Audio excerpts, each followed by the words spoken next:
ANMR ನ್ಯೂಸ್ಗೆ ಸ್ವಾಗತ. ರಸ್ತೆಗೆ ಉರುಳಿದ ಟೊಮೆಟೊ ಸಾಗಾಣಿಕೆ ಟೆಂಪೋ, ಅದರಡಿಯಲ್ಲಿ ಸಿಕ್ಕಿ ರೈತ ಸಾವು. ಚಿಂತಾಮಣಿ ತಾಲೂಕಿನ ಬಾಗೇಪಲ್ಲಿ ರಸ್ತೆಯ ಬುರುಡುಗುಂಟೆ ಸಮೀಪ ಗುರುವಾರ ಬೆಳಗ್ಗೆ 5:30 ಸಮಯದಲ್ಲಿ ಟೊಮೆಟೊ ಸಾಗಾಣಿಕೆ ಮಾಡಿಕೊಂಡು ಬರುತ್ತಿದ್ದ ಟೆಂಪೋ ರಸ್ತೆಯ ಪಕ್ಕಕ್ಕೆ ಉರುಳಿ ಬಿದ್ದ ಪರಿಣಾಮ ವಾಹನದಲ್ಲಿ ಕುಳಿತಿದ್ದ ಶೆಟ್ಟಿಗೆರೆ ಗ್ರಾಮದ ರೈತ ಚಿಕ್ಕಮರೆಪ್ಪ ಎಂಬಾತ ಟೆಂಪೋ ಕೆಳಕ್ಕೆ ಸಿಕ್ಕಿ ಹಾಕಿಕೊಂಡು ಸ್ಥಳದಲ್ಲಿಯೇ ಮೃತಪಟ್ಟಿದ್ದಾನೆ.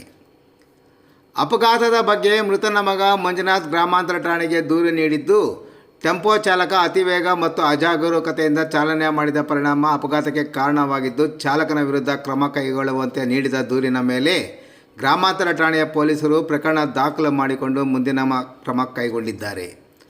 ಅಪಘಾತ ಎಸಗಿದ ಚಾಲಕ ಅಪಾಯದಿಂದ ಪಾರಾಗಿದ್ದು, ವಾಹನ ಬಿಟ್ಟು